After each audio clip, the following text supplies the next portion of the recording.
नमस्कार, आप देख रहे हैं प्राइम टीवी। मैं हूं आपके साथ सपना सिंह। वक्त हो चुका है 4 बजे की 4 बड़ी खबर का। यूपी के हाथरस में भगदड़ मचने के बाद अब तक 121 लोगों की जान गई है, लेकिन जिस नारायण साकार हरि उर्फ भोले बाबा के सत्संग में इतना बड़ा हादसा हुआ वो अभी तक फरार है। इसी बीच बाबा सूरजपाल के साथ जुड़ी वो जानकारी निकलकर सामने आई है, जिससे पता चलता है कि भोले बाबा ने मौके से फरार होने के बाद किन किन लोगों से बात की थी। फिलहाल पुलिस एफआईआर दर्ज कर आयोजकों और बाबा के सेवादारों पर शिकंजा कसने की तैयारी में है। वहीं देर रात पुलिस फोर्स ने बाबा के मैनपुरी वाले आश्रम में छापा मारा था, लेकिन बाबा वहां नहीं मिला। बाबा के फरार होने के चलते अब पुलिस प्रशासन और सरकार पर भी सवाल उठने शुरू हो गए हैं। इसी बीच बाबा की ओर से वकील एपी सिंह मीडिया के सामने बचाव करते हुए नजर आए हैं।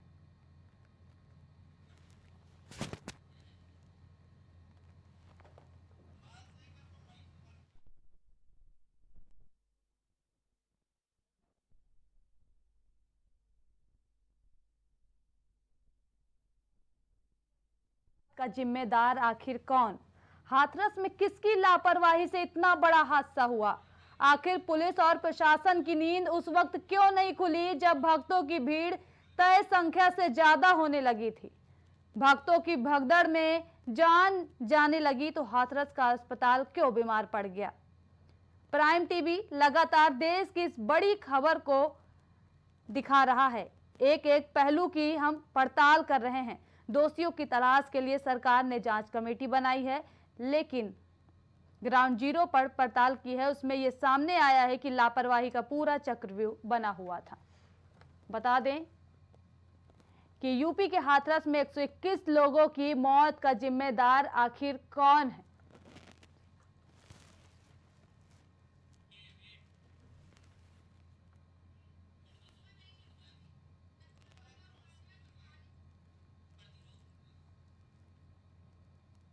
यूपी के हाथरस में भगदड़ मचने के बाद अब तक 121 लोगों की जान गई है, लेकिन जिस नारायण साकार हरि उर्फ भोले बाबा के सत्संग में इतना बड़ा हादसा हुआ वो अभी तक फरार है। इसी बीच बाबा सूरजपाल के साथ जुड़ी वो जानकारी निकलकर सामने आई है, जिससे पता चलता है कि भोले बाबा ने मौके से फरार होने के बाद किन किन लोगों से बात की थी। फिलहाल पुलिस एफआईआर दर्ज कर आयोजकों और बाबा के सेवादारों पर शिकंजा कसने की तैयारी में है। वहीं देर रात पुलिस फोर्स ने बाबा के मैनपुरी वाले आश्रम में छापा मारा था, लेकिन बाबा वहां नहीं मिला। बाबा के फरार होने के चलते अब पुलिस प्रशासन और सरकार पर भी सवाल उठने शुरू हो गए हैं। इसी बीच बाबा की ओर से वकील एपी सिंह मीडिया के सामने बचाव करते हुए नजर आए हैं।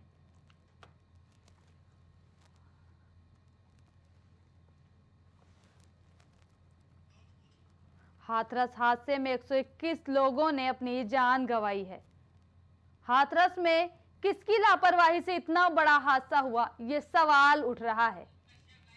ज्यादा जानकारी के लिए हमारे सहयोगी नंद कश्यप हमारे साथ लाइव जुड़ चुके हैं। नंद, क्या अपडेट है? क्या बाबा की लोकेशन अभी तक पता चली है? देखिए, आपको बता दें कि अभी तक जो बाबा के मुख्य जो है 2 महिलाएं भी हैं, उसके साथ ही 8 बाबा के फरार होने के चलते अब पुलिस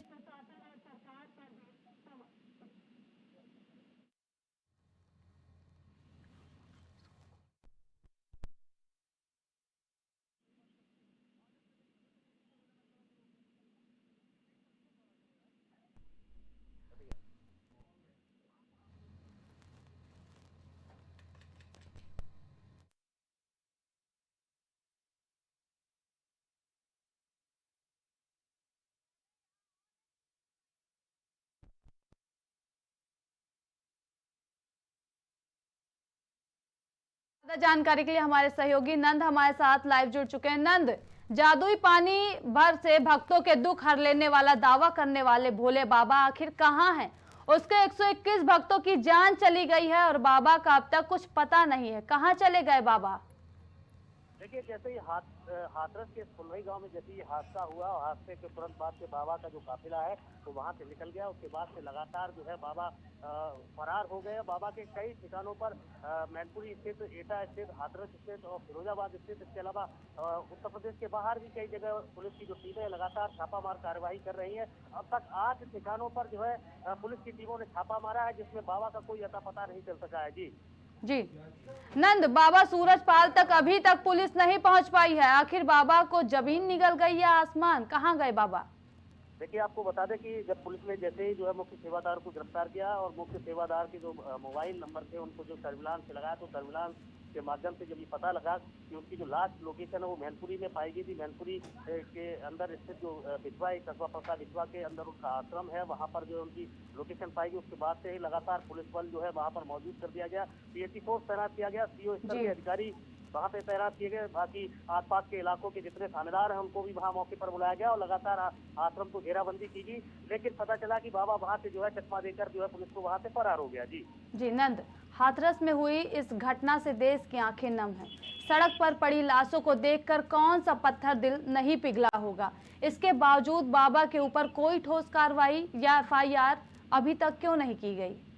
देखिए, आपको बता दें, हाथरस का जो हादसा है इसने हर किसी को झकझोर के रखा है। ये उत्तर प्रदेश की ही घटना नहीं बल्कि पूरे देश के लोग जो है गमगीन है। इस हादसे पर जो है लोग दुख जता रहे हैं। तमाम जो है पॉलिटिकल लोगों की अब तक प्रतिक्रिया आ चुकी है। लोग इस हादसे को लेकर बेहद गंभीर भी हुए हैं। आपको बता दें कि उस बावजूद उससे भी अभी भी बाबा को बचाने का लगातार प्रयास जारी है। जैसे एफआईआर की बात की जाए, जिस एफआईआर में जो है बाबा का पहले नाम होना चाहिए, उसमें जो आयोजक मंडल का मुख्य सेवादार है जयप्रकाश मधुकर, उसका जो है नाम है, अज्ञात लोगों के नाम है, आयोजक मंडल के नाम है, लेकिन बाबा को एफआईआर से अभी भी दूर रखा गया है। आखिर इसके पीछे क्या है, इसके पीछे क्या चल रहा है, ये जानना अभी बकाया है और हमारी भी ये लगातार ये पड़ताल जारी है। जानना चाह रहे हैं हम लोग भी कि आखिर इसके पीछे बाबा को बचा कौन रहा है। जी नंद, क्या वोट बैंक की राजनीति की वजह से कोई भी राजनीतिक दल उन पर बोलने से कतरा रहा, क्या ये भी वजह है? देखिए, हम आपको बता दें कि उत्तर प्रदेश में जो है बाबा का जो कद है वो काफी बड़ा कद माना जाता है और खासकर दलित वोट बैंक की अगर बात की जाए तो दलित वोट बैंक खासा प्रभाव जो है बाबा सूरजपाल भोले बाबा जिनको कहा जाता है उनका काफी जो है प्रभाव रहता है। और निश्चित ये चुनाव में भी जो है इनका जो है फर्क देखने को मिलता है। तो कहीं ना कहीं ये भी देखने को मिल रहा है कि कहीं ना कहीं राजनीतिकरण इसका हो रहा है, जिसकी वजह से अभी तक जो है बाबा की गिरफ्तारी नहीं हो पा रही। जी नंद, इस घटना ने न जाने कितने परिवार उजाड़ दिए और न जाने कितने बच्चे अनाथ हो गए। सवाल बस यही है कि इस सब का जिम्मेदार आखिर कौन है, प्रशासन या सूरजपाल? देखिए, आपको बता दें कि इस घटना के लिए हम दोनों को ही दोषी मानेंगे। जो सबसे बड़ी गलती अगर सामने आ रही है, क्योंकि बाबा का जब इस तरीके का कार्यक्रम का आयोजन हो रहा है, 25 साल से इस तरीके के धार्मिक अनुष्ठान हो रहा है, लाखों की संख्या जुट रही, तो प्रशासन को सटीक जानकारी देने में क्या तकलीफ थी। रही बात प्रशासन की, प्रशासन ने जब इनको अनुमति दी, जो अनुमति के दौरान एलआईओ की रिपोर्ट है, तमाम उनके पास इंटेलिजेंस एजेंसी है, उनको लगाकर ये जानना चाहिए कि लाखों के लोग वहाँ जुट रहे हैं। 40,000 50,000 लोगों की अनुमति मांगी जा रही है और 2.5 लाख 3 लाख लोग इकट्ठे हो रहे हैं। ऐसे में ना उनके बैठने की व्यवस्था है, ना निकलने की व्यवस्था हो पा रही है, ना रास्ते तय हो पा रहे हैं, किस तरह से आवागमन हो पाएगा, ये चीजें नहीं तय हो पा रही। इसकी वजह से एक बड़ा हादसा जिसकी बानगी जो है हाथरस में आपको मुगलगढ़ी गांव और ये फुलहरी गांव इसके बीच में देखने को मिला। इसके बाद 121 लोगों को अपनी जान गंवानी पड़ी और अभी दर्जनों की संख्या में लोग जो है घायल है, जो अलग अलग अस्पतालों में सीएससी, आगरा, एटा, फिरोजाबाद, अलीगढ़, इन तमाम जनपदों में इलाज ले रहे हैं। जी नंद, हैरानी की बात तो यह है कि जो भक्त बाबा को भगवान मानते थे, उनकी मौत के बाद स्वयंभू बाबा खुद फरार हैं। आखिर भक्तों का भगवान कहां फरार है, अभी तक क्यों नहीं पता चल पा रहा है बाबा का? अगर मानवता की बात की जाए, क्योंकि ये जो इनका जो धर्म है, जिस धर्म के ये जिससे ये अपना वो चला रहे थे, ये मानवता की बात करते आए हमेशा। साकार निरंकारी बाबा अपने आप को कहते हैं, साकार विश्वहरि इन्होंने अपना नाम रखा हुआ है। मुझे तो नहीं लगता है इस घटना के बाद उनको जो है लोगों को विश्वास करना चाहिए। हालांकि अभी भी जो उनके अनुयायी हैं, अगर उनसे बात की जाए तो वो आज भी जो है उन पर विश्वास अपना जमाए हुए हैं, उन पर विश्वास जता रहे हैं। हालांकि अगर ऐसी इतनी बड़ी घटना जो सामने आई, इसके बावजूद जो है बाबा और बाबा के जो कारिंदे हैं उनको सामने आना चाहिए, तो उनके जो लोग हैं, उनके सेवेदार हैं, उनको सामने आना चाहिए। इतनी बड़ी घटना में सहयोग करना चाहिए था। आसपास के जनपदों से भी अपील करनी चाहिए जो मौके पर पहुंचे लोगों को अच्छे इलाज के लिए अच्छे अस्पतालों में अच्छी जगह ले जाकर भर्ती कराया जाता, जिससे उनकी जान बचाई जा सकती। जी नंद, ज्यादा जानकारी के लिए आपका बहुत बहुत धन्यवाद।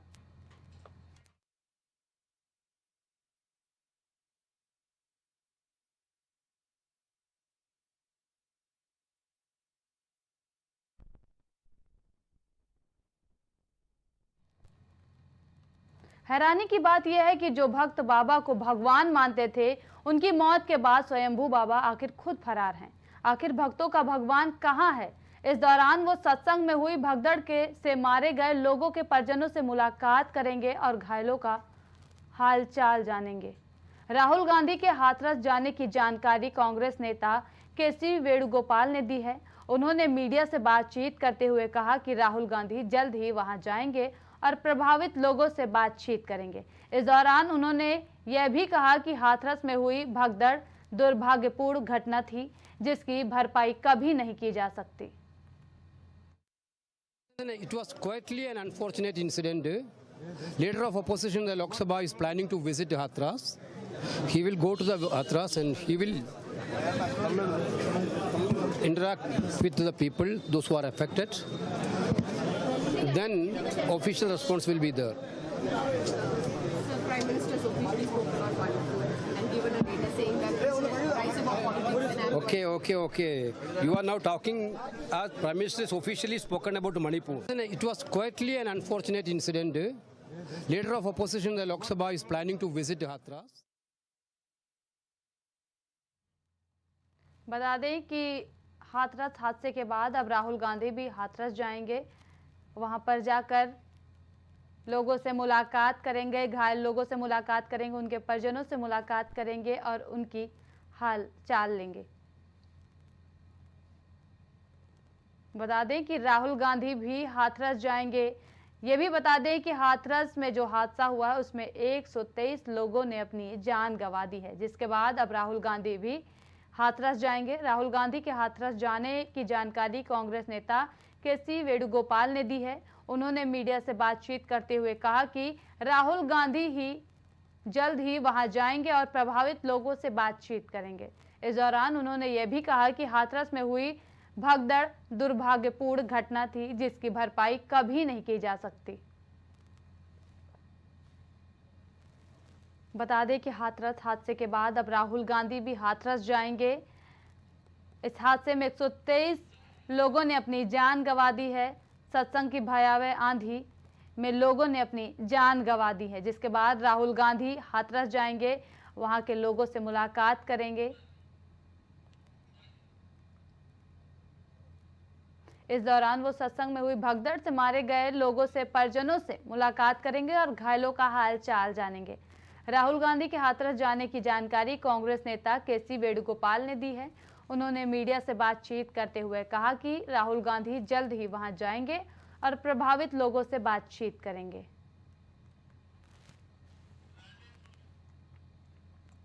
ज्यादा जानकारी के लिए हमारे सहयोगी राजेश हमारे साथ लाइव जुड़ चुके हैं। राजेश, राहुल गांधी के हाथरस पहुंचने के बारे में क्या जानकारी है अभी तक?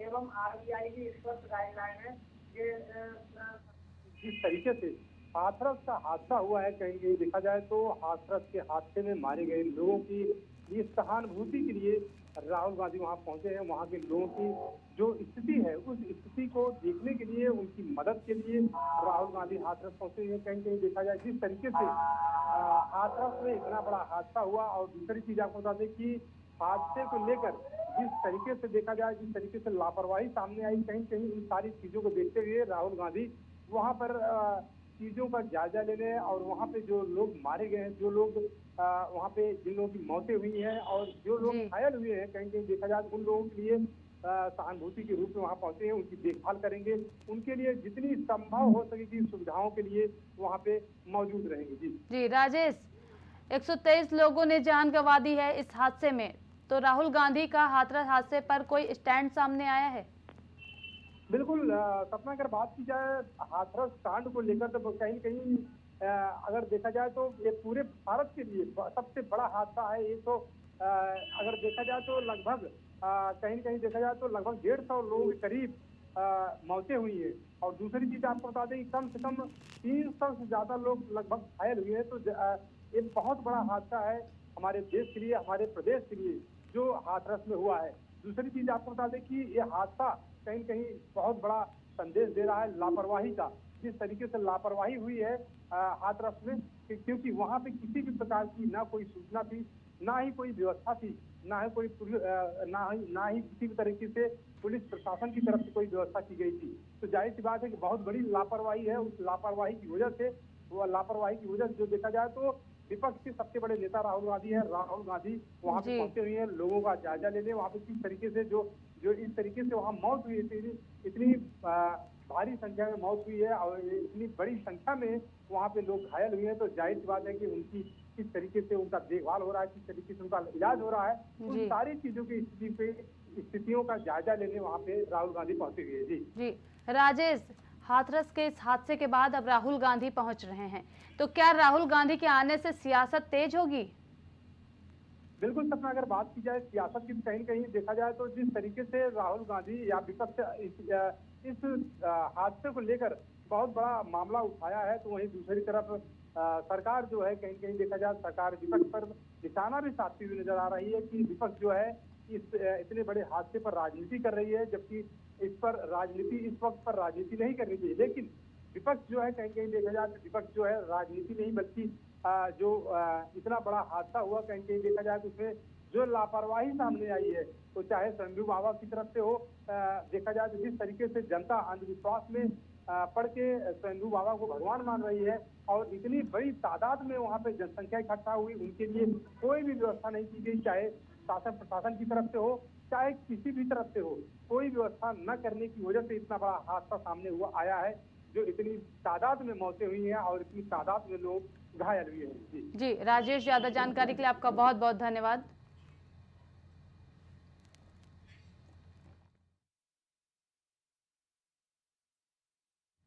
उत्तर प्रदेश के पूर्व मुख्यमंत्री और सपा सुप्रीमो अखिलेश यादव ने योगी पर निशाना साधा है। उन्होंने कहा कि ब्रजेश पाठक खुद मुख्यमंत्री की कुर्सी पर बैठना चाहते हैं।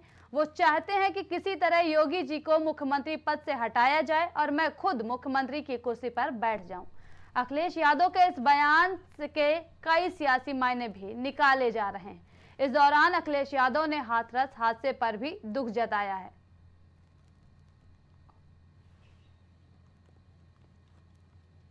अखिलेश यादव ने बड़ा बयान दिया है। उन्होंने कहा है कि सीएम योगी आदित्यनाथ को मुख्यमंत्री पद से हटाने जाने की तैयारी की जा रही है, मुख्यमंत्री पद से हटाया जाए और खुद वो कुर्सी पर बैठ जाए, अखिलेश यादव ने बयान दिया है।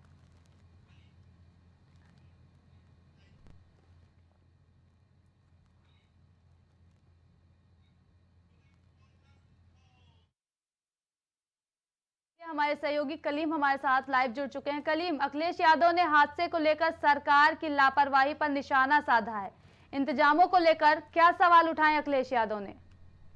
देखिए सपना जी, जिस तरीके से बात की जाए सपा सुप्रीमो यादव की, तो उन्होंने सरकार पर फिलहाल तंज कसते हुए निशाना तो जरूर साधा है, लेकिन उन निशाना साधने के साथ साथ अगर बात किया स्वास्थ्य व्यवस्थाओं को लेकर के, तो उस स्वास्थ्य व्यवस्थाओं पर भी साफ तौर से सवाल उठाए हैं। क्योंकि हाथरस की जो घटनाओं की अगर बात किया तो घटना को लेकर के जिस तरीके से सवाल उठाए गए हैं, उन सवालों में जो लापरवाहियां रही हैं, उन लापरवाहियों को लेकर के खास मुद्दा बनाया गया। यानी कि अगर बात की जाए जिस तरीके से सियासत गरमाने की, तो सियासत साफ तौर से कहा जा सकता है कि हाथरस की घटना पर गरमा चुकी है और उसको लेकर के जो तंज कसने की बातें की जाए, पक्ष विपक्ष दोनों को एक दूसरे के ऊपर निशाना भी साधते हुए नजर आ रहे हैं। यानी कि अगर बात की जाए मौजूदा समय के जो मुख्यमंत्री योगी आदित्यनाथ हैं, उन्होंने भी बंद लफ्जों में साफ तौर से ये कहा था कि हाथरस में जो घटना हुई है और उस जो बाबा की अगर बात की जाए तो उसका सहयोग कौन कर रहा है और उसको कौन बचाने का काम कर रहा है। तो वहीं अगर दूसरी बात की जाए विपक्ष नेता की, जो सपा सुप्रीमो अखिलेश यादव है, उनकी बात की जाए तो उन्होंने भी मौजूदा सरकार पर निशाना साधा, क्योंकि उन्होंने कहा जिस तरीके से वहां पर जो भीड़ इकट्ठा हुई थी, तो भीड़ इकट्ठा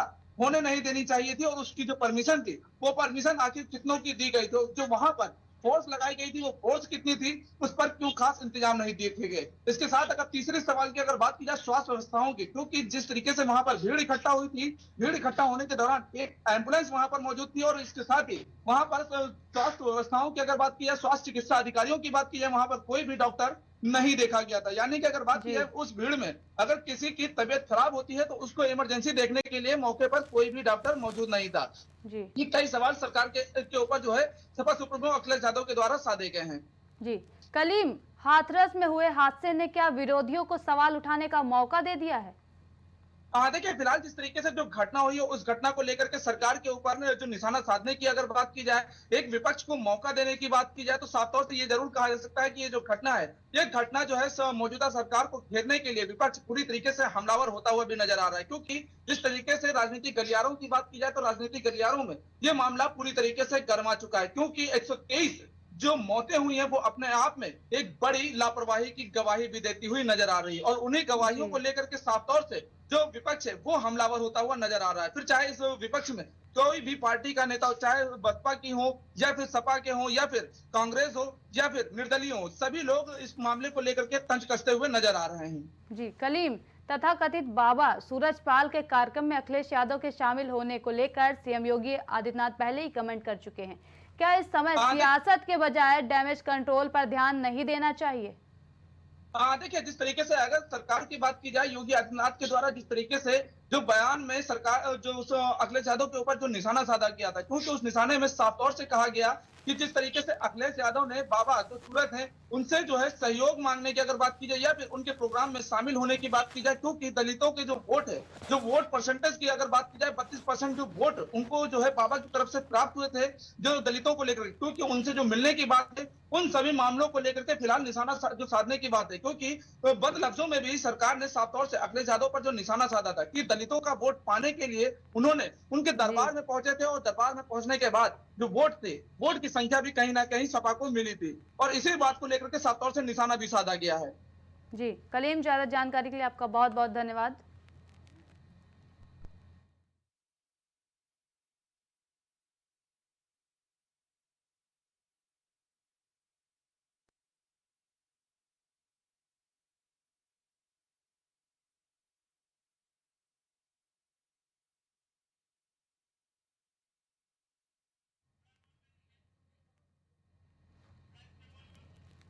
अखिलेश यादव ने बड़ा बयान दिया है।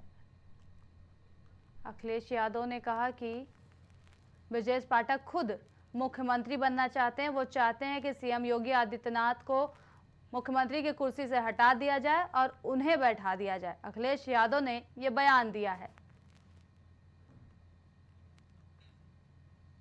अखिलेश यादव ने बड़ा बयान दिया है। उन्होंने कहा कि सीएम योगी, एक कहावत तो आपने सुनी होगी, एक तो चोरी ऊपर से सीना चोरी। ये कहावत सच होते हुए हमने सीएम योगी के उत्तर प्रदेश में देखी है। जी हां, दिन भर पसीना बहाकर भ्रष्टाचार की खबरों का पर्दाफाश करके और आपके हक की लड़ाई की आवाज बनने वाले पत्रकार पर एफआईआर हुई है। पत्रकार ने जिले के एक साहब की शान में गुस्ताखी कर दी थी। तब क्या था, साहब ने आओ देखा न ताओ, ठोक दी पत्रकार पर एफआईआर। दरअसल औरैया के पोस्ट ऑफिस में आधार कार्ड के नाम पर खुली लूट चल रही है। इस खबर को हमने प्रमुखता से दिखाया है। खबर देख पोस्ट ऑफिस के मैनेजर तिलमिला उठे और उन्होंने पत्रकार पर ही एफआईआर दर्ज करा दी। जो आवाज की हक की लड़ाई लड़ता है, उस आवाज को दबाने का काम इन मैनेजर ने किया है और इनका भरपूर साथ जिले की पुलिस भी दे रही है। पहले आप सुनिए कि यहाँ एक महिला ने शिकायत की थी कि क्या शुल्क से ज्यादा वसूली की जा रही है। महिला के बयान को आप भी सुनिए। क्या नाम है आपका? आप आधार कार्ड बनवाने आई थी, कितने रुपए लिए गए थे? 300 लिए गए, मिल गए रुपये। किसने वापस किए रुपए? भाई साहब। किसने? जी भाई साहब। इन्होंने वापस किए रुपए, 300 रुपए लेके वापस किए हैं। अब आप ठीक संतुष्ट हो? क्या नाम है आपका? आप आधार कार्ड बनवाने आई थी, कितने रुपए लिए गए थे? 300 लिए गए, मिल गए रुपये। किसने वापस किए रुपए? जी भाई साहब। किसने? जी भाई साहब। इन्होंने वापस किए रुपए, 300 रुपए लेके वापस किए हैं। अब आप ठीक संतुष्ट हो? रंगबाज अधिकारी, आधार कार्ड के नाम पर खुली लूट। शुल्क से अधिक हो रही है उगाही।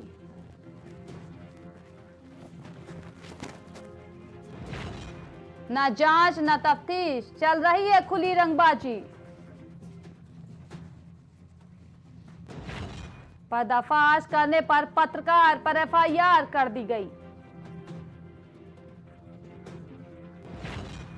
चोरी ऊपर से सीना चोरी।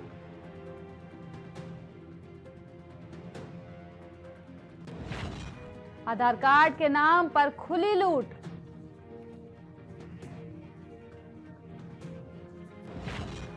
शुल्क से अधिक हो रही है उगाही।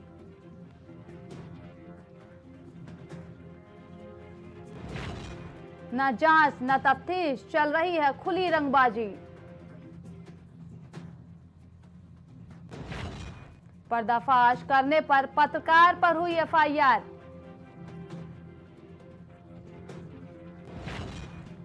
चोरी ऊपर से सीना चोरी।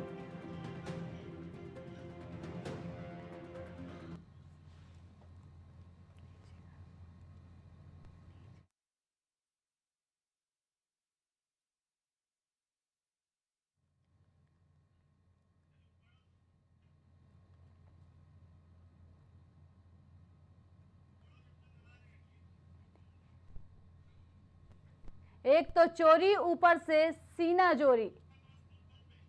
ज्यादा जानकारी के लिए हमारे सहयोगी दीपक अवस्थी हमारे साथ लाइव जुड़ चुके हैं। दीपक, क्या पूरा मामला है, क्या कुछ पूरा मामला है? आपको बताना चाहूंगा कि कल आधार कार्ड बनाने वालों की कतार लगी हुई थी। वहां पर मीडिया की कवरेज के बाद जब वहां हमने देखा तो वहां पे लोगों से 50 रुपए की जगह 100 रुपए और 200 रुपए, किसी किसी से तो 300 रुपए भी वसूले गए हैं।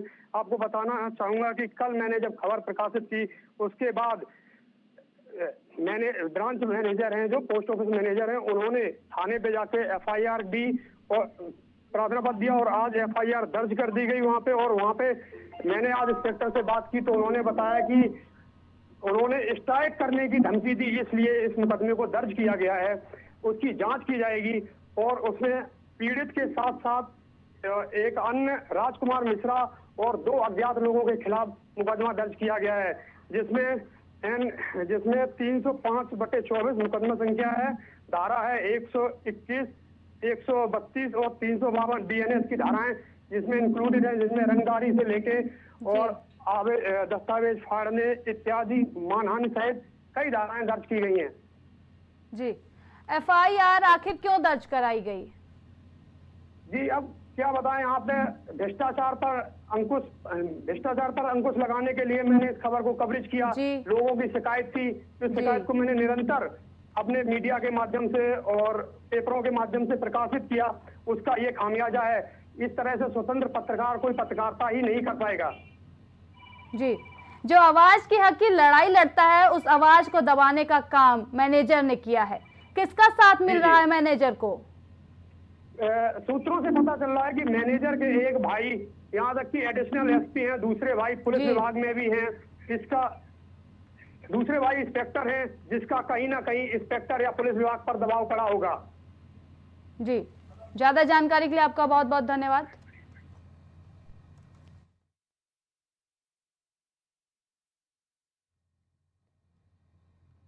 बता दें कि शुल्क से ज्यादा वसूली की जा रही है, यहाँ महिला के बयान दिया है।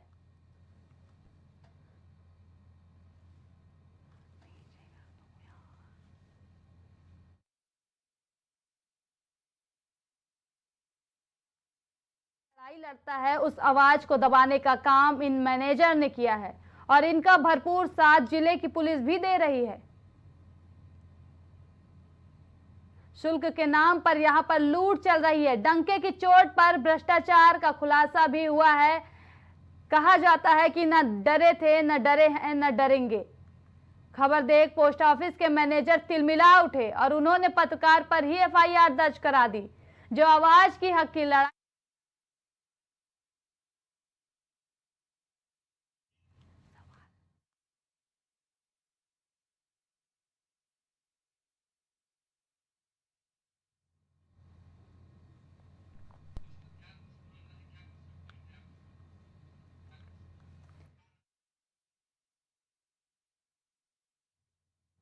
ज्यादा जानकारी के लिए हमारे साथ सीओ जुड़ चुके हैं। सर, क्या जानकारी अभी तक सामने आ रही है? शुल्क के नाम पर लूट की जा रही है।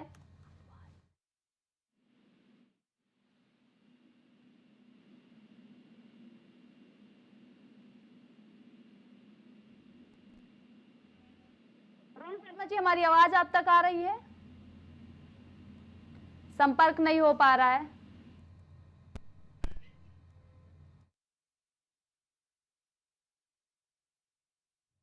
बता दें कि जो आवाज की हक की लड़ाई लड़ता है, उस आवाज को दबाने का काम यहां के मैनेजर ने किया है। शुल्क के नाम पर लूट चल रही है। डंके की चोट पर यहां पर भ्रष्टाचार का खुलासा भी हुआ है। उसके बाद भी पत्रकार पर एफआईआर कर दी जाती है। इस खबर को हमने प्रमुखता से दिखाया है, लेकिन इस खबर देखकर पोस्ट ऑफिस के मैनेजर तिलमिला उठे। उन्होंने पत्रकार पर ही एफआईआर दर्ज करा दी है।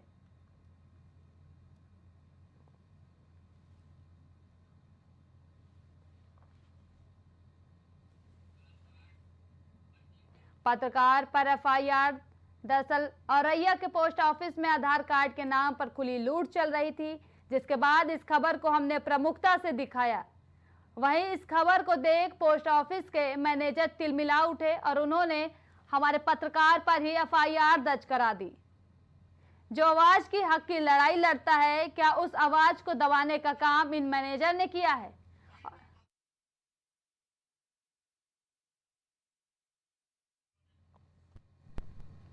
4 बजे की 4 बड़ी खबरों में अभी के लिए इतना ही। देश और दुनिया की तमाम बड़ी खबरों के लिए देखते रहिए प्राइम टीवी। कुछ भाव पुष्प। आप देख रहे हैं प्राइम टीवी, सच साहस सरोकार।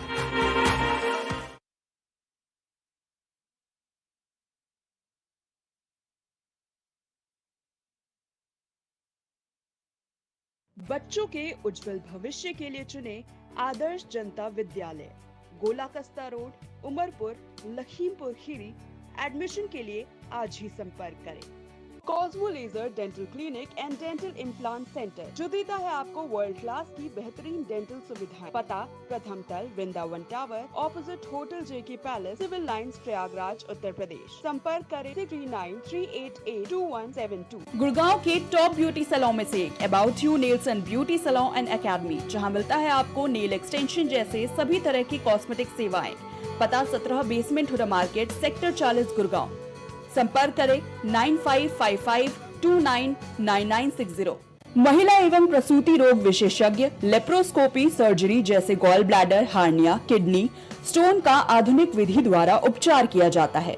अदिति हॉस्पिटल, जहां मिलता है आपको बेहतरीन इलाज अनुभवी डॉक्टर्स के साथ। आपका स्वास्थ्य ही हमारी प्राथमिकता। पता Alapur, Lucknow road, post head office, Barabanki. Phone number 05248297631, 8707381354, 7912120078। अब हर किसी के घर में गूंजेगी बच्चों की किलकारियां। निसंतान को भी मिलेगा अब संतान का सुख। जी हाँ, बांझपन से अगर आपको भी चाहिए छुटकारा, तो आज ही आइए Saira health care and hijama centre. आपका स्वास्थ्य ही हमारी प्राथमिकता। डॉक्टर निजामुद्दीन कासमी, सेक्स रोग विशेषज्ञ, हर्बल दवाओं के द्वारा गुप्त रोग और बांझपन के सफल उपचार की 100% गारंटी। पता बाराबंकी, उत्तर प्रदेश। मां सरस्वती शिक्षण संस्थान मदुरी, राजकीय मान्यता प्राप्त विद्यालय, जहां होता है भविष्य निर्माण। एडमिशन के लिए आज ही संपर्क करें और अपने बच्चों को दिलाएं बेहतर शिक्षा। जिला Kheri, Uttar Pradesh. MGM hospital and research centre, advance neuro and spine surgery centre. आपका स्वास्थ्य ही हमारी प्राथमिकता। पता Jhalwa, Prayagraj. Medico hospital and super speciality centre, जहां होता है स्पेशलिस्ट डॉक्टरों की निगरानी में बेहतर इलाज। संपर्क करें 9455270200। पता नए हाईकोर्ट के सामने, स्माइलगंज, फैजाबाद रोड, लखनऊ। वॉलपेपर की बेहतरीन डिजाइन के साथ इंटीरियर और एक्सटीरियर के कार्यों का बेहतरीन अनुभव। Kesarwani paints and hardware. पता जवाहरलाल नेहरू रोड, निकट Parvati hospital, Prayagraj. Sunita home care centre, जहां रखा जाता है पेशेंट से लेकर बच्चों तक का ख्याल। पता मटियारी विधायक चौराहा, Chunat, Faizabad road, Lucknow. Mobile number 9125179740, 9219470312। दशकों से प्रयागराज के विश्वसनीय शैक्षणिक संस्थानों में से एक वैभव क्लासेस, जहां मिलता है शिक्षा का बेहतर एनवायरनमेंट अनुभवी शिक्षकों के साथ। पता near auto sales building, civil lines, Prayagraj. Baba Saheb शादी.com ये पोर्टल वेबसाइट शादी विवाह के रिश्तों के लिए ये बहुत ही भरोसेमंद और बेहतरीन पोर्टल वेबसाइट है। अभी तक बहुत सारे लोगों ने इस पर भरोसा किया है और मनचाहा रिश्ता पाया है। ये पूर्णतः सुरक्षित है। आप आज ही अपना निशुल्क पंजीकरण कराएं और मनचाहा रिश्ता पाएं। गोयल सुपर स्पेशलिटी हॉस्पिटल आपके लिए लेकर आया है world class heart care facilities, जहां होता है हार्ट समेत सभी बीमारियों का बेहतर इलाज। संपर्क करें Ayodhya road, Chinhat, Lucknow. M planet digital world लेकर आया है इलेक्ट्रिक स्कूटर की दुनिया में नई क्रांति। बेहतर कंफर्ट, आधुनिक सुविधाओं से लैस रोड का नया बादशाह। इलेक्ट्रिक स्कूटी अपनाए, प्रदूषण को कहे बाय बाय। पता प्रोफेसर कॉलोनी, कमला नगर, आगरा। मस्तिष्क मनोरोग, नस एवं नशा मुक्ति के विशेषज्ञ डॉक्टर राकेश पासवान। पता Sitaram hospital, Darbhanga colony, Lowther road, Prayagraj. करी भोजपुरी के पहला story telling mobile app Yayavari via Bhojpuri play store से और डूब जाएं दुनिया भर के कहानियन के अद्भुत सागर में आपन भाषा भोजपुरी में। यायावरी वाया भोजपुरी, कथा कहानी आपन बानी। देवरी का प्रतिष्ठित ज्वेलरी शोरूम श्रीकांत ज्वेलर्स। 18, 20 और 22 कैरेट सोने के आभूषणों की विशाल रेंज, चांदी के बर्तन व आभूषण, गिरवी सुविधा उपलब्ध। संपर्क करें सराफा बाजार, देवरी, जिला रायसेन। फिजियोथेरेपिस्ट नजमा खान की फिजियोथेरेपी के माध्यम से पाए पुराने से पुराने दर्द से तुरंत निजात। सीरा best health care happy family. पता अक्षती लॉज के सामने, श्रीराम फाइनेंस के बगल, कैलारस, जिला मुरैना, मध्य प्रदेश। रेरा से स्वीकृत वेंकटेश सिटी कॉलोनी, जहां आपको मिलेगी बेहतर रोड, पानी की टंकी, साथ ही कॉलोनी की सुरक्षा के लिए कंपाउंड वॉल। पता वेंकटेश सिटी स्टेडियम के पीछे, Ambedkar ward, Tendukheda, Narsinghpur. Phone number 192381553130। सालों से लोगों की स्वास्थ्य का रखा ख्याल, लोगों को जिनसे मिलता है बेहतर उपचार। Doctor Shri Krishna Singh Yadav, consultant physician, जिला चिकित्सालय के सामने, रोशन कुटीर, मुरैना। तेंदुखेड़ा के नंबर 1 विश्वसनीय आभूषणों में से एक रूसिया ज्वेलर्स 85 वर्षों से आपकी सेवा में समर्पित, जहां आपको सबसे कम ब्याज दर पर जेवर गिरवी रखा जाता है एवं मार्केट से सबसे कम बनवाई पर हॉलमार्क आभूषण उपलब्ध है। नई आबादी, सराफा मार्केट, मंडी रोड, तेंदुखेड़ा, मध्य प्रदेश। शिक्षा जीवन सार्थक करता यही मंत्र है मूल्य। शिक्षा की ही ज्योति जलाता बाल मंदिर हाई स्कूल। बच्चों के सुनहरे भविष्य के लिए आज ही चुने Bal Mandir high school, Jabalpur road, Deori, जिला रायसेन। Admission open. ग्वालियर शहर का जाना माना पैलेस, शानदार फैसिलिटीज और एयर कंडीशन रूम्स की अवेलेबिलिटी। तो देर किस बात की, आज ही संपर्क करें जनकपुरी पैलेस और श्रीराम इवेंट, जनकपुरी प्लाजा, दाने बाबा रोड, शताब्दीपुरम।